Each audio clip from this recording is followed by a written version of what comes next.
So, good afternoon and welcome to this Advice in Action conference session about digitising advice services. We're going to look at how advice services in Southampton have used digital technology to support the delivery of excellent or exceptional services, I should say. And with me this afternoon, obviously I'm Liz Donegan, and I'm the Chief Officer at Citizens Advice in Southampton. I have Don Iro, Chief Executive of Allteks, as said. Don, do you want to say a little bit about yourself? Yeah, sure. Thanks, Liz, and hi, everyone. So exactly what it says on the slide, Don Iro. So I look after a company called Allteks Ltd, and we're an IT services business based in the south east of England.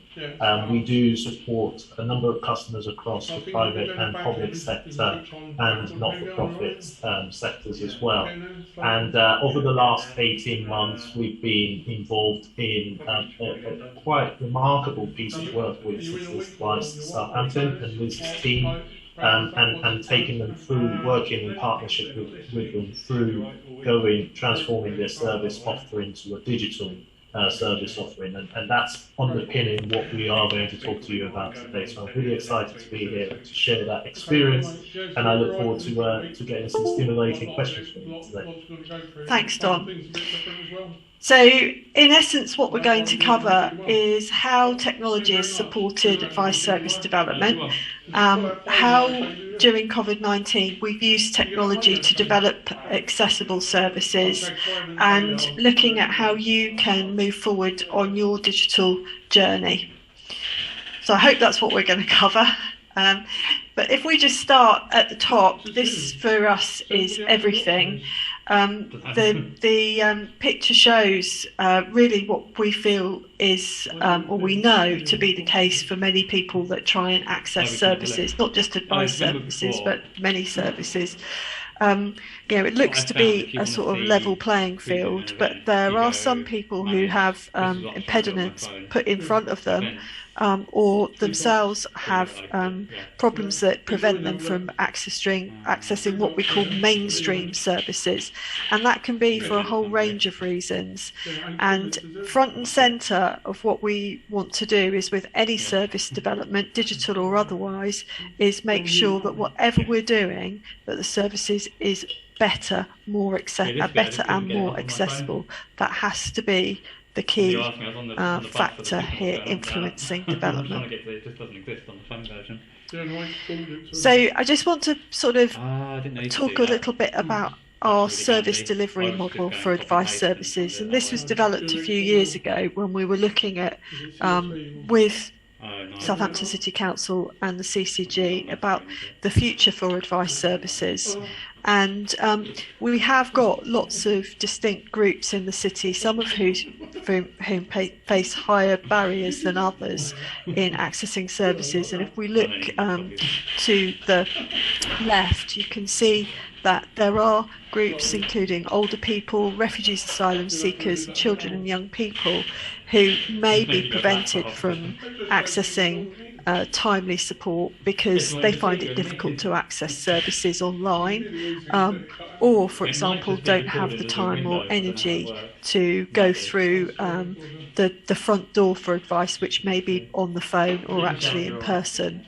So we're really very much focused on early intervention and prevention. So that's making sure that people find timely and as full of information as they can to help them resolve their problems if they can.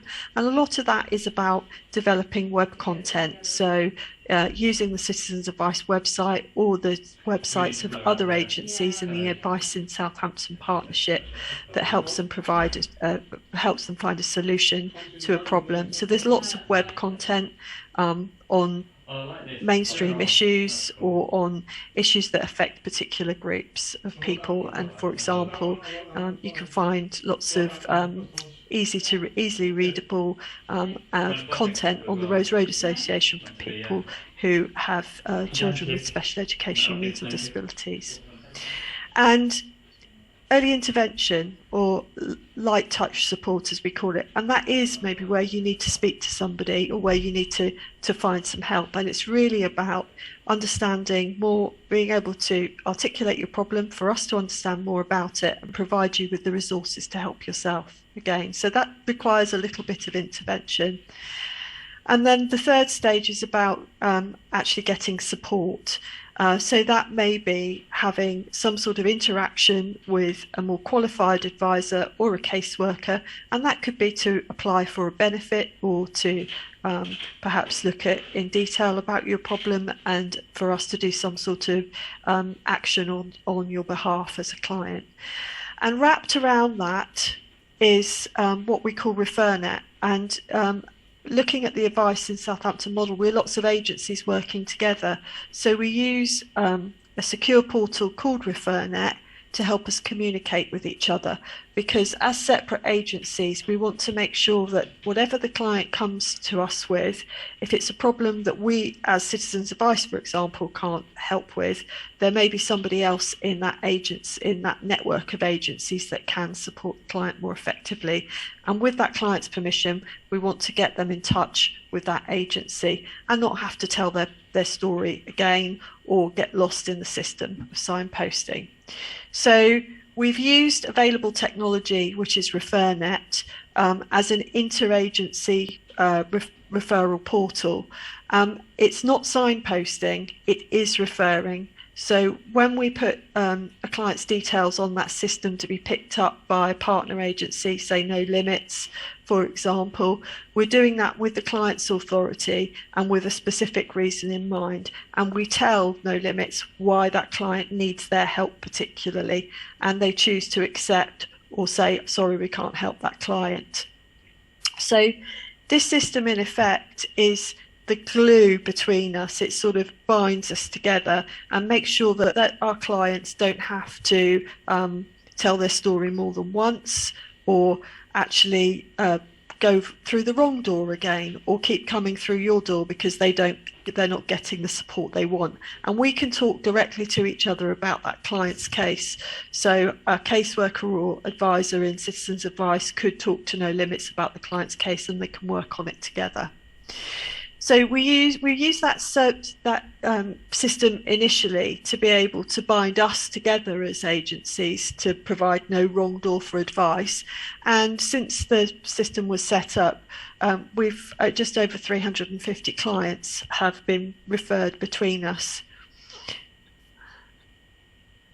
So Refernet, we set it up because we wanted there to be no wrong door to get the right advice. So you may come through Citizens Advice Store, but you may need advice from another agency. It's more appropriate and will get you a better outcome, and we want to make sure that you get that. We see the use of Refernet is levelling up the playing field. When people get signposted, particularly vulnerable people, when they get signposted between services, they often just don't make it because they sort of lose the will in some respects and get disheartened. So by making a referral rather than just giving them the details, it's making a firm introduction to that agency, so that client doesn't have to do that contacting again. The other agency will get in touch with them. And it's about making sure that all services are accessible to them, so even those services that weren't visible to them previously. And this is about making sure that we really do promote early intervention and prevention by not letting the client fall aside. And we see this as an innovative model of integrated service delivery between agencies that have different raison d'etre, but by working closely together, play to the strengths and bring added value to our support services in the city.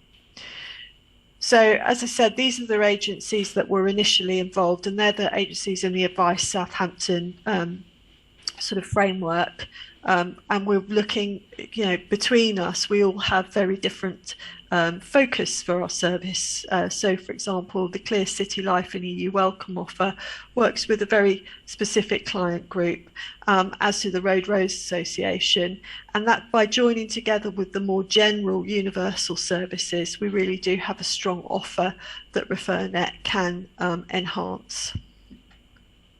So today, what we've done over the last 3 years is we've extended the use of Refernet to make sure that we are playing to that to its strengths, and by levelling up the playing field for people who find it difficult to access mainstream advice services. If I give an example of that, we got feedback from carers, for example, that they found it really difficult to find time to wait for, to sit on advice line, for example, to wait for call to be answered, or to actually get respite care so they could visit our drop-in service, but not actually know or whether they would be able to leave that drop-in service, having got all the advice they needed in time to return to look after the person they're caring for.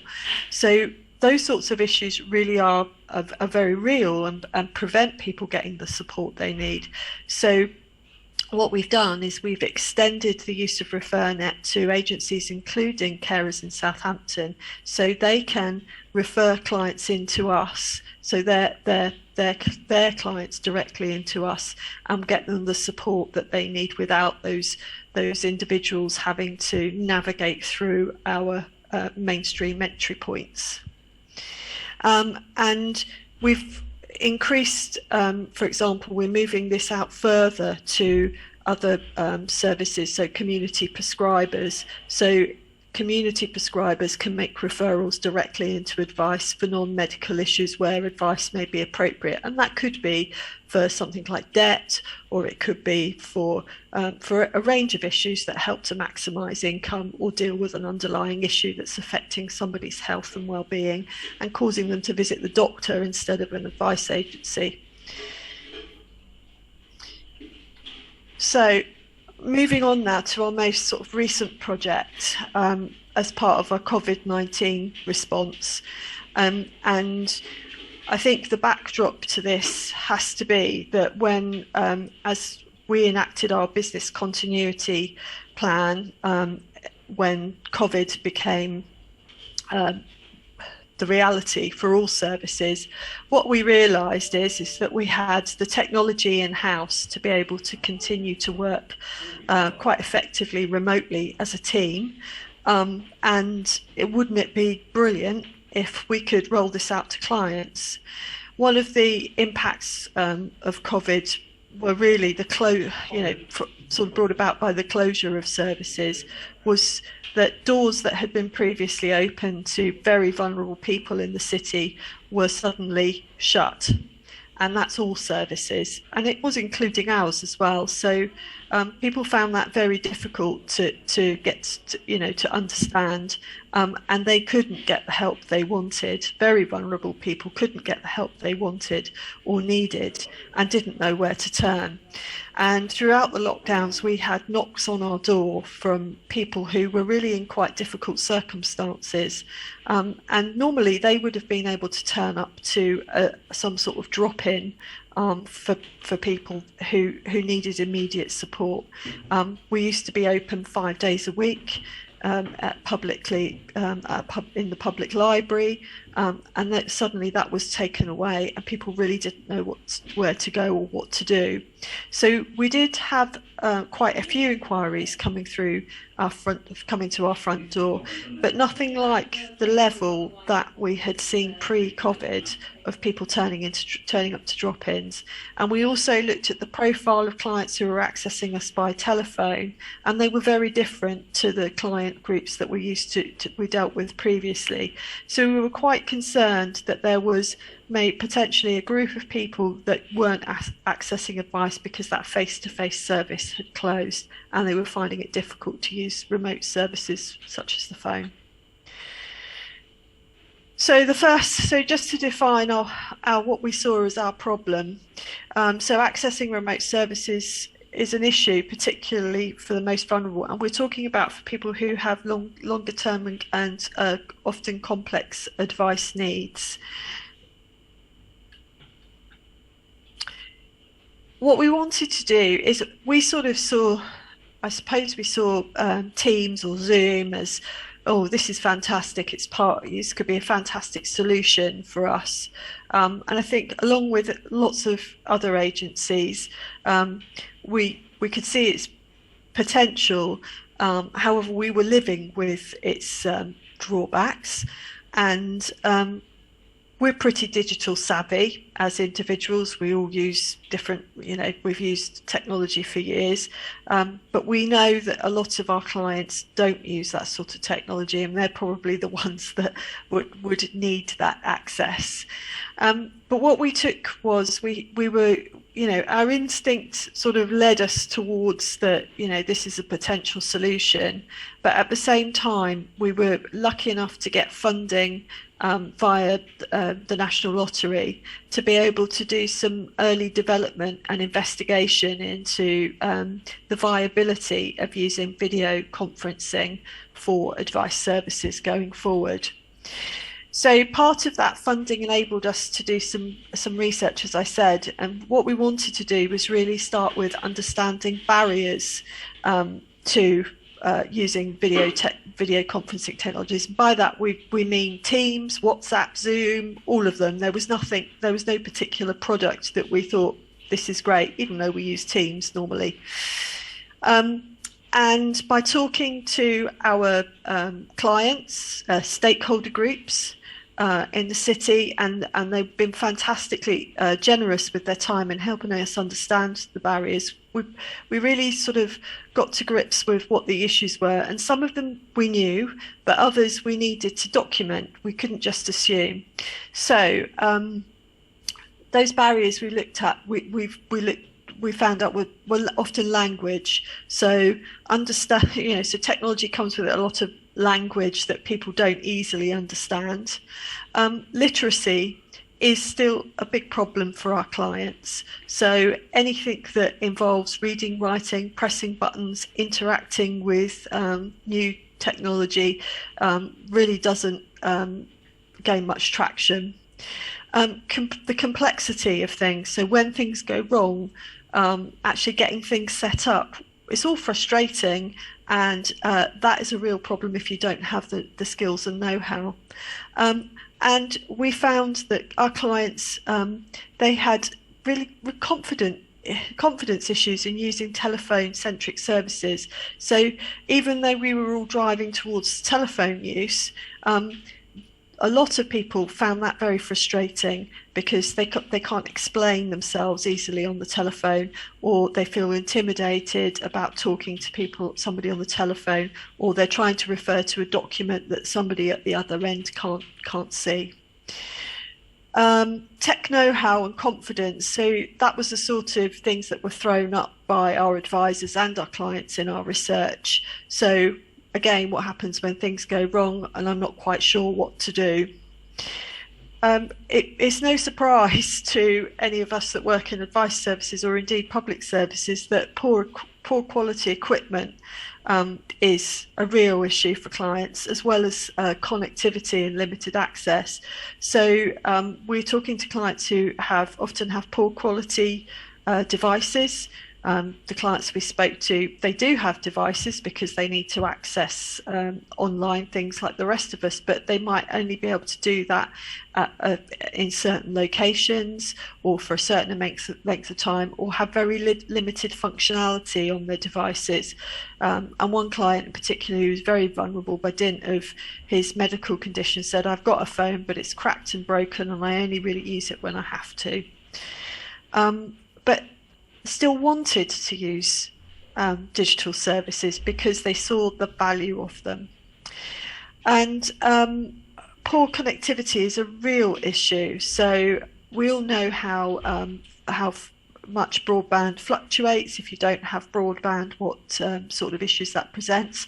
And when you're talking about sort of £20 to £25 a month for broadband services charges, that's a lot of money if you're on universal credit or other benefits.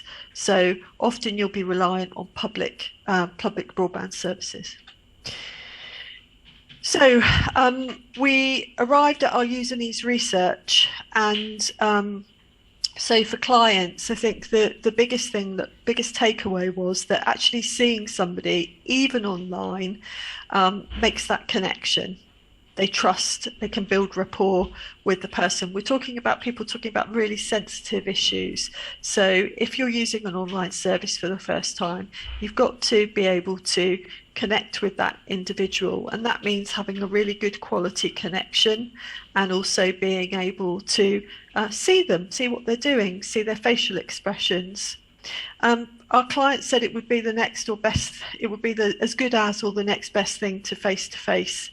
And it also, really importantly, when you're dealing with complex issues, clients and advisors can understand each other better if they can see their facial expressions, and that's particularly important for language. And we can also, very importantly, bring in interpreter services if necessary into calls.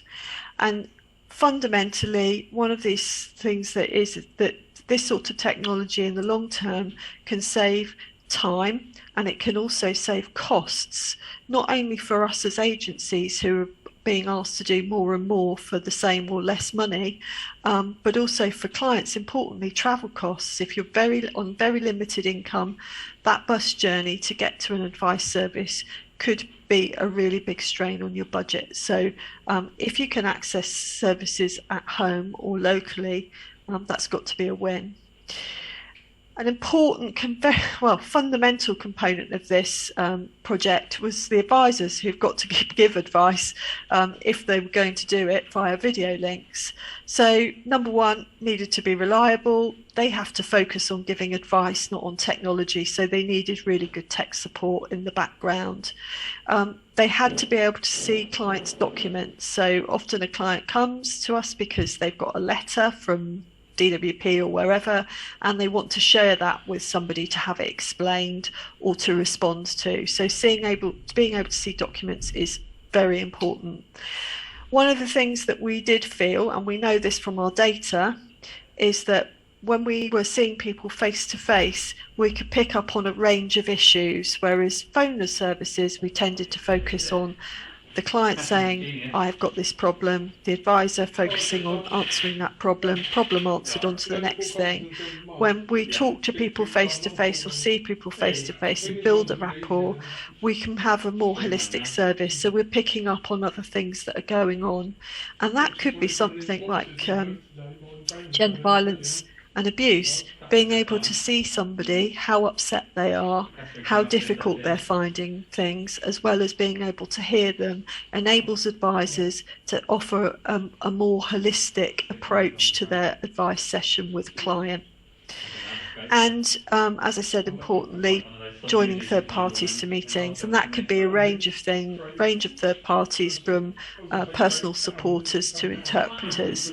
And number one on our list of things that everything with advice services has to be secure, as in data secure, and the service has to be confidential. So that was absolutely critical to us. So our outcome, this unassuming box with one of our supervisors looking from it, is really what we arrived at. This box has within it a monitor and a keyboard. It is a secure, very secure box to make sure that the equipment can't get damaged or stolen, as these things happen from time to time. And it really requires no interaction whatsoever from our clients to use. And we've got two of these now, one in the Central Library and one in Shirley Library, and we've got plans to extend to another location in the next year. It can be used by ourselves, and we've developed it further to be used by Southampton City Council Employment Support, and we partnered with them for a very important reason, because we want to show that this concept is not only good for advice services but could be used by other agencies to support their service users who may have very different needs but have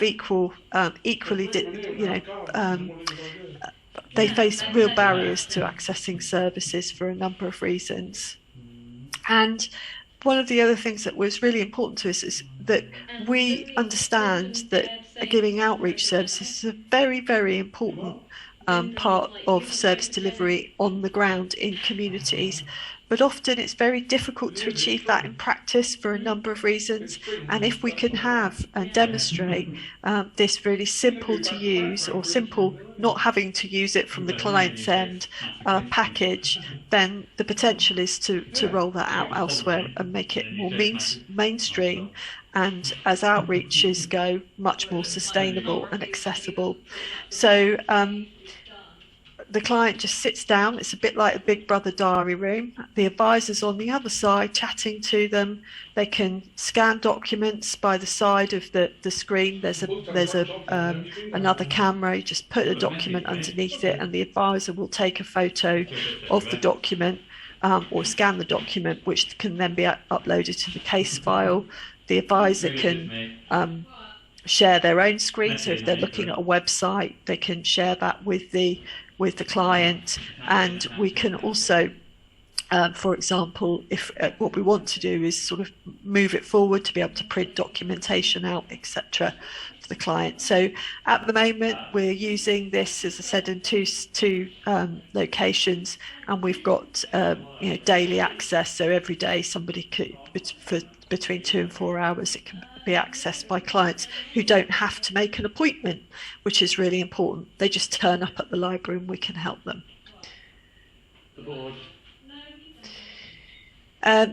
So what we're looking to do is move this into our business as usual model. Now, for lots of reasons, we're not going to be able to open or drop in the future.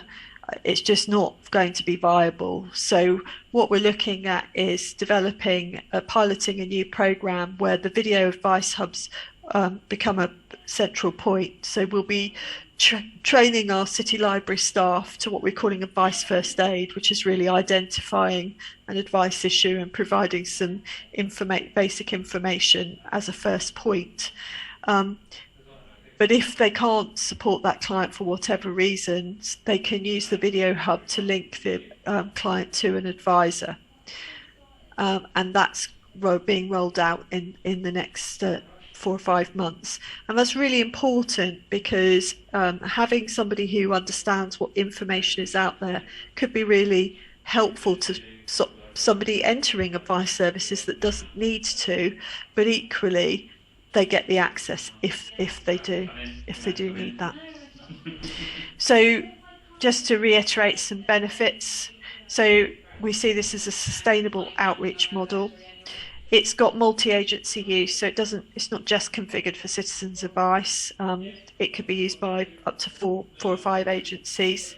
It's accessible to all with reduced costs. So not only do they not have to buy equipment, have broadband, they don't have to travel to see us at our services. And what we're looking at is outcomes, and we think people will have improved outcomes as a result of this by being able to access advice face to face rather than just in person or by phone, and we'll be tracking that in the future. Now, I'm going to hand, I think everybody's heard enough from me, Don, thank you, but I'm going to hand over to Don, who's going to talk about from the perspective of our digital partner, Allteks. Thank you. Thank you, Liz. So just to add some more flavour to what Liz was saying from a digital standpoint, obviously not from a services standpoint, because Liz has got that really covered. In terms of what we look at across organisations and across the industry, are pretty much 5 stages of the digital journey with those organisations. And on the left there, you could see no maturity, where essentially digital change has been discussed at a smaller sort of scale, but there's no implementation strategy, so there isn't really anything tangible to go ahead and implement. And then you move on to the next stage, which is conceptual, and at that point, you started to think about what that would mean from a cross-departmental perspective. You started to think about the requirements in that, as a business, or potentially as a business model. Defined essentially is where you sit and define what you essentially want to deliver, what the technologies underpinning that is or are, and then you work out the pilot. So it's important to say when we started with Citizens Advice, we were pretty much on the no maturity stage, and to Liz's point, it was about 18 months with the support we had from the National Lottery Fund and the Catalyst program. We were able to move that towards a free. Just bear with me a second.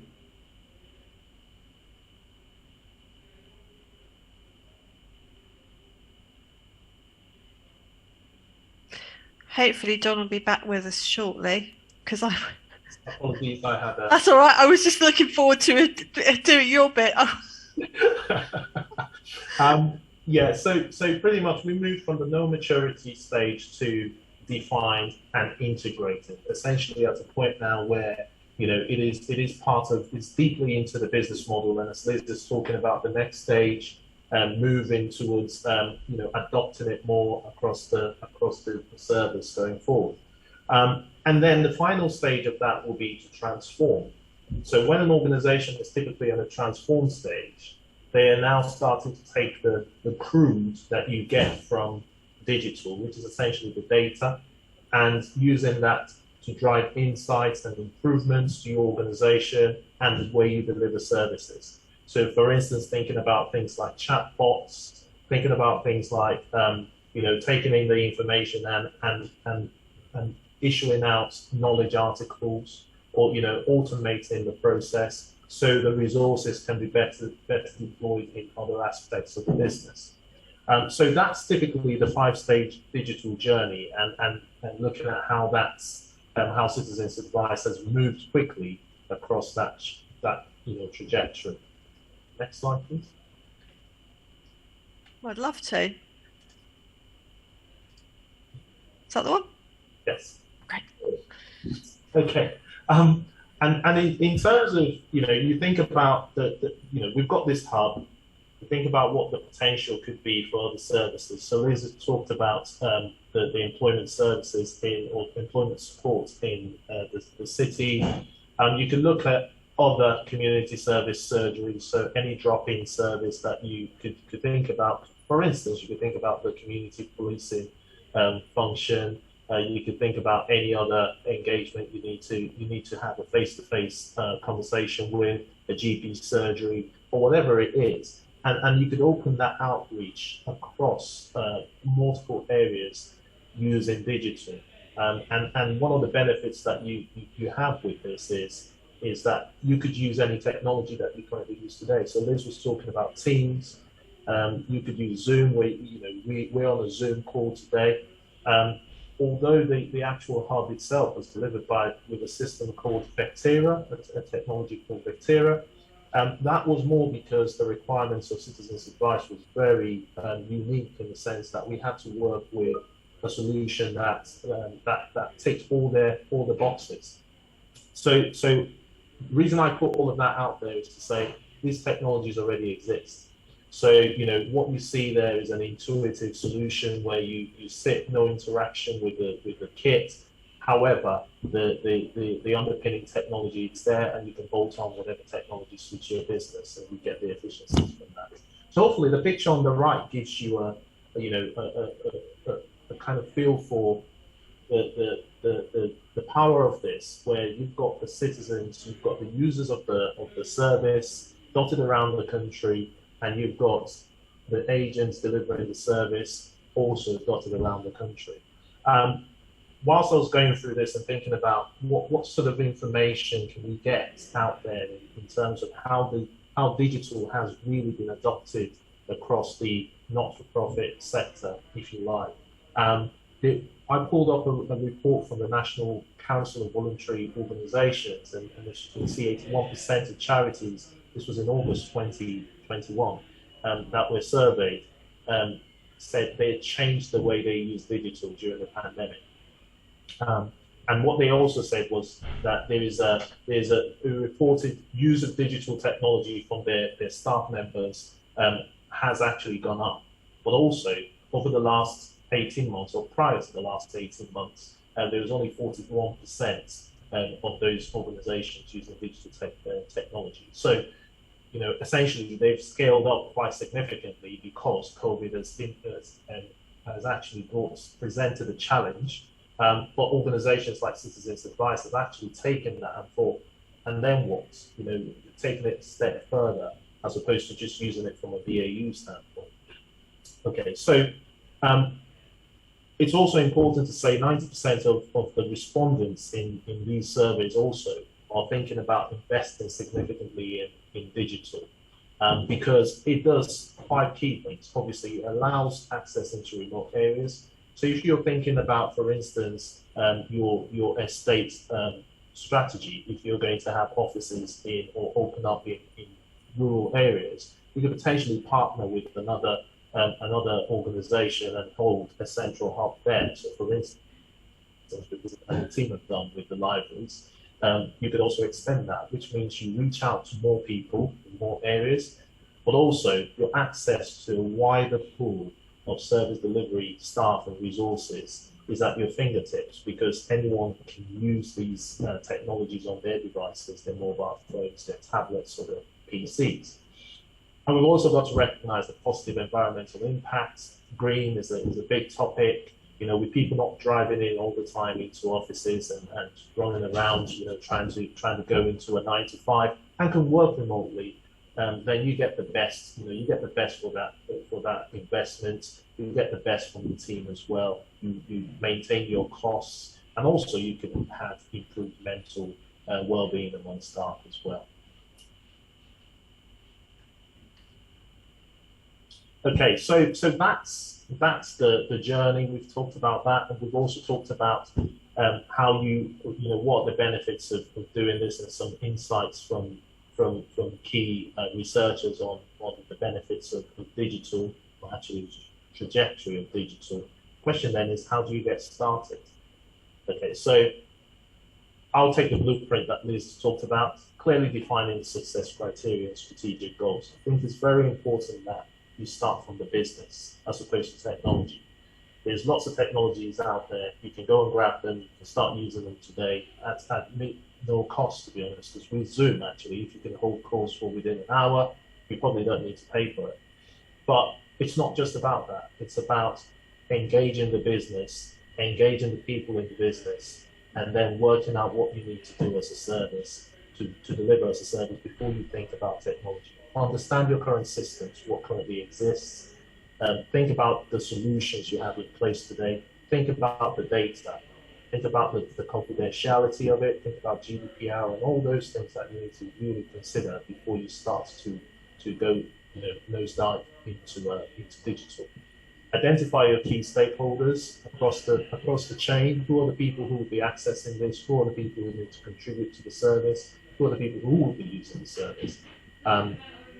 Communication planning and culture is very important, because I keep saying digital transformation is 20 to 30% technology, and it is 80 to 70% business change. So if you don't get the business change right, you will have technology and no one's going to use it, and it will be a wasted investment. Right. So also, once you think about that, and you've gone to the lower level, you've understood what the business looks like from a process standpoint.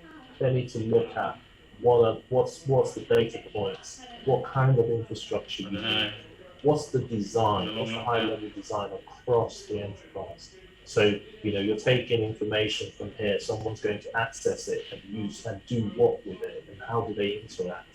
And it's the same model you use today. All you do is lift it up to a digital model, as opposed to change or define something totally different.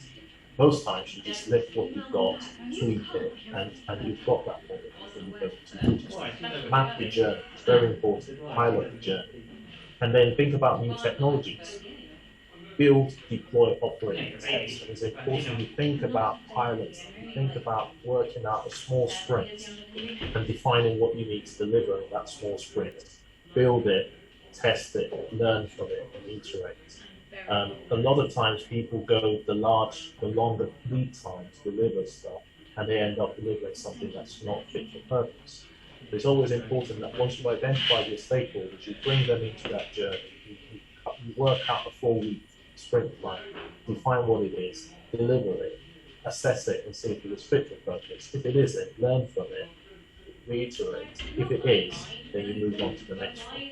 It's very important that you get them all engaged because that drives the next earlier point that I said, which was 80 to 70% business change and that process. And the rest of it, you can read that, but essentially it's reuse as much as possible and engage as much as possible across the business. The technology will follow. Is that right, Don? Yes, it is. Thanks, Liz. Yeah. And again, going back to the earlier slide that I talked to you about the five key stages. I think what this slide is trying to say to you is exactly what we talked about: defining your strategy, look at your roadmap for transformation, everything you need to do around your management. So you need the right management to drive change. And actually, you don't need to change your management. You just need to recognize that digital is going to be at the forefront of what you're doing.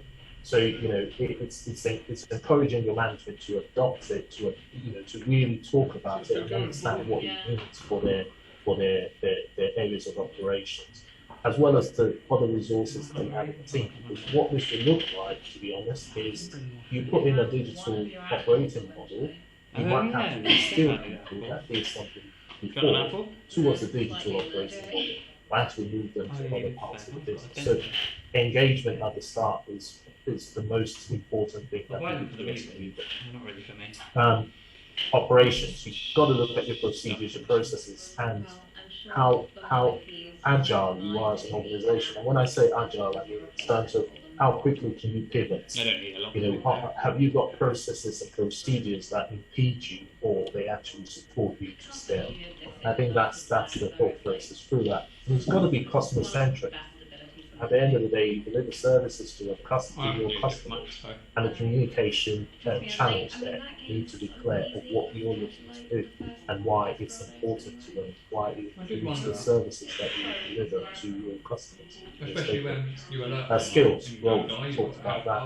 Rules of communication and collaboration, KPIs, monitoring those are very important because whilst defining the roadmap of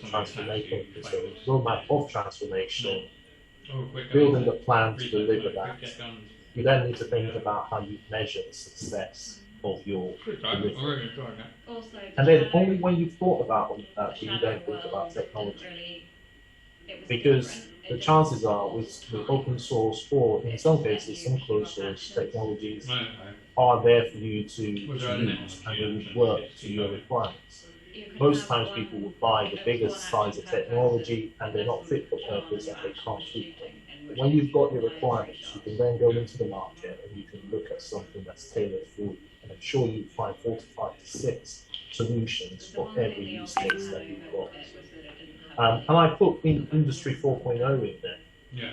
That's a big buzzword, and there's a big push about Industry 4.0. But essentially, what it is automation. So going back to my previous slide, talking about what you can then do in terms of driving more efficiencies into your organization. Once you've got the requirements in place, you've got your business processes narrowed down, and your future mode of operation defined, then you can start to think about the technology, how you take that yourself towards that journey, and how you drive better efficiency.